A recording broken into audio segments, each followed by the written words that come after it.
옛날 옛적 프랑스의 한 작은 마을에 로시라는 소녀가 살고 있었습니다. 로시는 부모님과 함께 오래된 농가에서 살았는데 그녀의 부모님은 언제나 바쁘게 일하셨기 때문에 로시는 주로 혼자 시간을 보내곤 했습니다. 그녀의 유일한 친구는 페르디라는 이름의 검은 고양이였습니다. 페르디는 로시를 따라 마을 이곳저곳을 돌아다니곤 했습니다.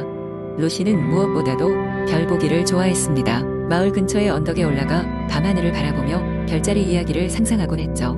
그러던 어느 날 밤 유난히 빛나던 커다란 별을 발견하게 되었습니다. 그 별은 찬란한 금빛을 띠었으며 매일 밤 같은 시간에 등장하여 그녀의 눈길을 잡아 끌었습니다.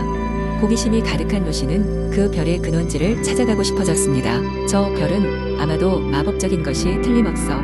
꼭 가서 뭔지 알아봐야겠어 라고 다짐하며 마음을 굳혔죠.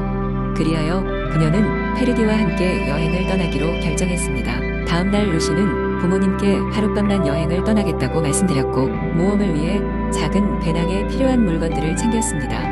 그리고 페르디와 함께 언덕을 넘어 새로운 모험을 시작했습니다. 며칠 밤을 걸친 여정 끝에 로시와 페르디는 드디어 별이 빛나는 곳에 도착하게 되었습니다. 그곳은 숲속 깊은 곳에 위치한 아름다운 호수였습니다. 호수의 물빛은 마치 금가루처럼 반짝였고 그 중심에는 놀랍게도 금빛의 거대한 백합꽃이 피어 있었습니다. 로시는 그 광경에 눈을 떼지 못했고 점점 가까이 다가갔습니다. 바로 그때 백합꽃은 부드러운 목소리로 말을 걸어왔습니다. 고마워, 로시. 내가 나를 찾아와 줄 것이라 믿고 있었어. 로시는 깜짝 놀라며 물었죠. 넌 누구니? 그리고 내 이름은 어떻게 알고 있지? 백합꽃은 미소를 띠며 설명하기 시작했습니다. 나는 이 숲과 호수를 지키는 요정이야. 넌 별빛을 통해 나의 메시지를 보고 찾아와 주었구나. 이곳은 오랫동안 사람들의 눈에서 멀어졌지만 넌 그것을 다시 발견하도록 만들어진 운명을 지니고 있어. 로시는 요정의 말에 깊은 감명을 받았습니다. 그녀는 요정의 이야기를 들으며 더욱 많은 것을 배우고 싶었고 그 후로도 가끔씩 이 호수를 찾아와 요정과 대화를 나누었습니다.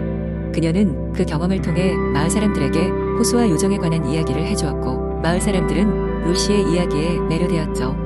이후로 마을 사람들은 그곳을 요정의 호수라고 부르게 되었고 모두가 자연 속에서 진정한 경이로움을 발견할 수 있게 해준 로시에게 감사하게 되었습니다. 로시와 페르디는 계속해서 모험을 떠나며 사람들에게 밝은 별빛 같은 희망을 주었습니다. 세월이 흘렀지만 로시의 이야기는 마을에 전해져 오며 그녀는 언제나 마을 사람들 마음속에 반짝이는 별처럼 남아있었습니다. 결국 그녀의 모험은 그곳에 사는 모든 이들에게 따뜻한 기억이 되었고 이야기는 지금까지도 전해 내려오고 있습니다. 두 번째, 이야기 옛날 옛적 프랑스의 아름다운 시골 마을에 로미에르라는 소녀가 살고 있었습니다. 그녀는 마을에서 가장 총명하고 친절한 아이로 알려져 있었지만 그녀의 집은 작은 오두막에 불과했습니다.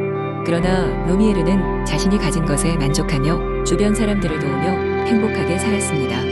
어느 날 로미에르는 마을 주변의 숲에서 산책하고 있었는데 그녀는 이상한 빛을 발견했습니다. 그 빛은 숲 깊은 곳에서 나오는 것처럼 보였습니다.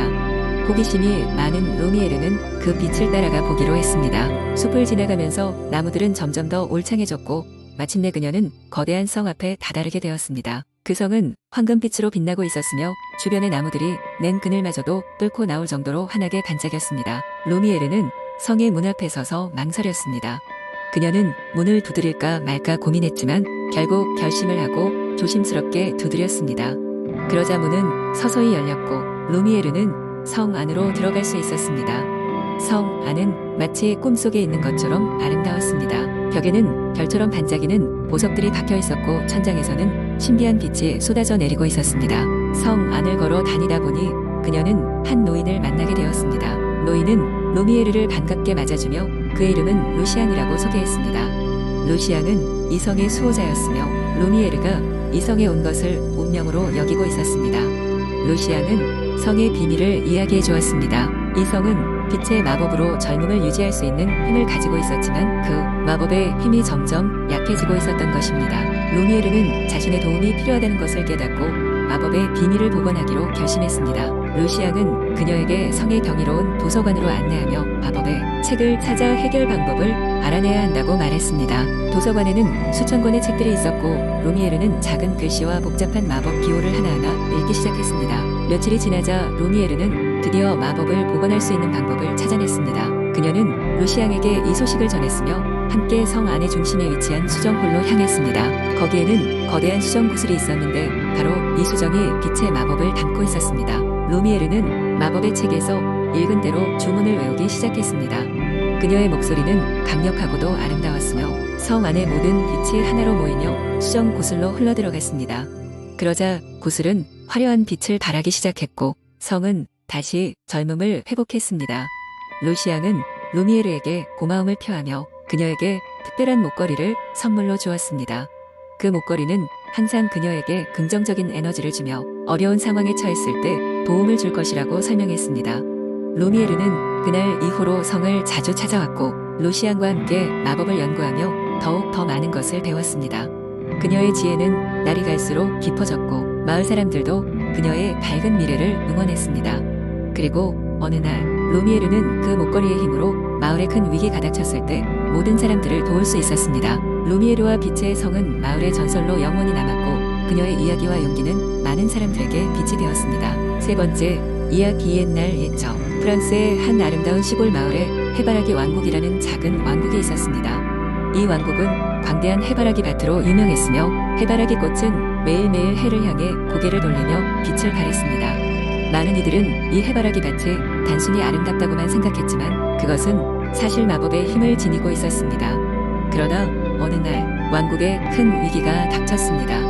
해바라기 밭이 갑자기 시들기 시작한 것입니다. 햇볕을 받았음에도 불구하고 해바라기는 고개를 떨구었고 왕국의 모든 주민들은 슬픔에 잠겼습니다. 그때 현명한 왕은 전설 속에 등장하는 마법의 씨앗을 찾아가야 한다고 믿고는 왕국의 기사 중 가장 용감한 아르노를 불렀습니다. 왕은 아르노에게 전설의 마법의 씨앗을 찾아올 것을 명령하며 이 씨앗은 멀고 먼 에메랄드산 너머에서만 자라지 그곳에서 바람의 신이 지키고 있다고 하네. 씨앗을 가져오면 해바라기 왕국은 다시 빛날 거야 라고 말했습니다. 용감한 아르노는 여행을 떠나기 전 사랑하는 가족과 작별 인사를 한 후 긴 여정을 떠났습니다. 왕국을 벗어나 에메랄드 산을 향해 가던 중 그는 여러 가지 시련과 마주쳤습니다. 숲의 미로에 갇히기도 했고 깊은 강을 건너기도 했으며 심지어는 마법에 걸린 늑대떼의 추격을 받기도 했습니다. 하지만 그는 굳은 의지와 기지를 발휘해 모든 시련을 이겨냈습니다. 결국 아르노는 에메랄드 산에 도착하였습니다. 그곳에는 바람의 신이 기다리고 있었습니다. 바람의 신은 아르노의 용기와 충성심을 이미 듣고 있었고 아르노의 청을 들어주기로 했습니다. 너의 순수한 마음과 용기는 나에게 감동을 주었다. 나는 너에게 마법의 씨앗을 주겠다. 하지만 이 씨앗을 심을 때에는 진정한 사랑과 희망을 담아야만 꽃을 피울 수 있을 것이다 라고 말했습니다. 아르노는 마법의 씨앗을 받아 왕국으로 돌아왔습니다. 그리고 왕과 함께 해바라기 밭의 가장 중심부에 씨앗을 심었습니다. 모든 왕국의 사람들이 손을 맞잡고 진심을 담아 마음을 모았습니다. 그러자 신비한 일이 일어났습니다. 씨앗은 순식간에 싹을 틔우고 자라나며 주변의 해바라기들을 하나씩 회복시켰습니다. 그리하여 해바라기 왕국은 다시금 황금빛 들판으로 변했고 모든 주민들은 기쁨에 가득했습니다. 그리고 마법의 씨앗은 전설로 남아 해바라기 가득한 왕국에서 영원히 전해 내려오게 되었습니다. 결국 왕국은 다시 평화를 찾았고 아르노는 그의 용기와 헌신으로 인해 누구보다 사랑받는 영웅이 되었습니다. 해마다 해바라기 축제가 열리는 날이면 사람들은 아르노의 이야기를 나누며 감사의 마음을 전하곤 했습니다. 이렇게 해바라기 왕국은 오랫동안 번영하며 모두에게 희망과 사랑의 이야기를 전해주었습니다. 네 번째 이야기. 옛날 옛적 프랑스의 한 작은 마을에 루이라는 이름의 소년이 살고 있었습니다. 루이는 항상 자연을 사랑하고 숲과 하늘을 탐험하는 것을 좋아했습니다.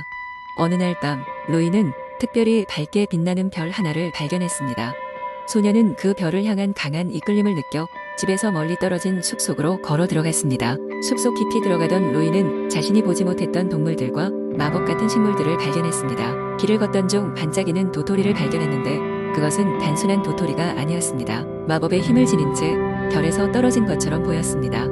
호기심에 가득 찬 루이는 도토리를 집으려고 손을 내밀었습니다. 그 순간 주변이 환하게 빛났고 루이는 작은 목소리를 들었습니다. 고마워, 나의 친구여. 나는 별의 아이, 유리야. 루이는 놀라서 뒤를 돌아보았지만 주위엔 아무도 없었습니다. 목소리는 다시 들렸습니다. 내 모습을 볼 수 없지만 이 도토리를 통해 우리는 친구가 될 수 있어. 함께 모험을 떠나자. 루이는 겁도 없이 유리의 말을 따르기로 했습니다. 그는 도토리를 주머니에 넣고 유리가 안내하는 방향으로 걸어갔습니다. 함께 마법의 길을 걸으며 유리는 루이에게 별나라의 이야기와 마법의 비밀들, 그리고 사람들의 꿈을 이루어주는 방법에 대해 이야기해 주었습니다. 그들의 모험은 식물과 동물들과 함께한 환상적인 시간이었지만 루이는 밤이 끝나기 전에 집으로 돌아가야 했습니다. 떠나기 전 유리는 루이에게 마법의 도토리를 선물로 주고 언제든지 그를 부르면 다시 만날 수 있을 것이라고 약속했습니다. 집으로 돌아온 루이는 그 밤의 모험을 꿈처럼 간직했습니다. 다음 날 아침, 그는 사람들이 어려움에 처했을 때 도토리를 사용하여 도와주기로 결심했습니다. 루이의 삶은 그 이후로 예전과는 전혀 다르게 변화했습니다. 사람들은 그를 별의 친구라 부르며 존경했고 그의 이야기는 오래도록 전해졌습니다. 그렇게 루이는 마을 사람들과 함께 행복하게 살며 별의 아이 유리와의 우정도 지속되었습니다. 그의 모험 이야기는 시간이 흘러도 들려지며 자연을 사랑하고 도움을 주는 것의 중요성을 일깨워 주었습니다.